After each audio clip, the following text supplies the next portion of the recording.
Prime Minister is meeting his New Zealand counterpart and the official talks are underway. Andrea Crothers is with us. Andrea, the leaders have made some brief remarks to the media before you and others were ushered out of the room.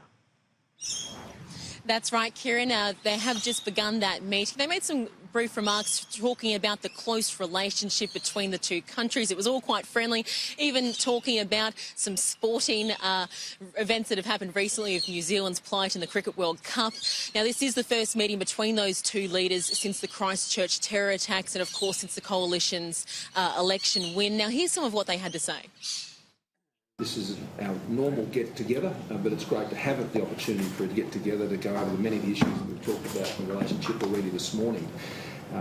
New Zealand is more than a friend. It's, as we talk about in the Pacific family, but I think even closer than that. And it goes back a long way, as we all know. And so today we've got a number of issues we're just moving along and keeping in contact with, and again, welcome and pure.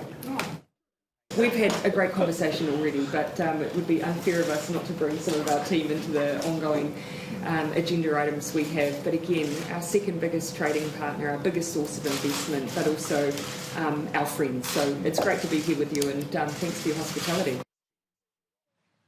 So all quite friendly so far, but we are expecting a deportation debate to get underway between those two leaders. Now, it all relates back to 2014 when our immigration laws were changed to effectively automatically cancel visas of anyone sentenced to 12 months or more in prison based on character. Now, that's mainly affected New Zealand criminals, with about 800 deported last year. Now, the issue that the Prime Minister Ardern has with this is that there's some people who may have left many years ago and have quite tenuous links to that home country, yet are still being deported back. Now, she made it quite clear yesterday that she would be raising this issue with Scott Morrison. There are a number of areas where it will be completely legitimate for a New Zealand citizen to be deported back to New Zealand if they engage in criminal activity. But we have seen cases where there is also almost no connection of an individual to New Zealand who had been deported. I consider that to be a corrosive part of that policy, and it's having a corrosive effect on our relationship. So I'll continue to raise that as well.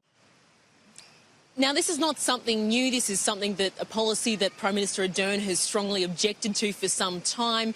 But it doesn't look like anything will change out of this meeting with it. Coalition frontbenchers have been on the front foot today, saying that they strongly support that their stance stays the same, and they believe that Australians in the community will strongly support it as it's there to keep them safe. Kieran, Annalise.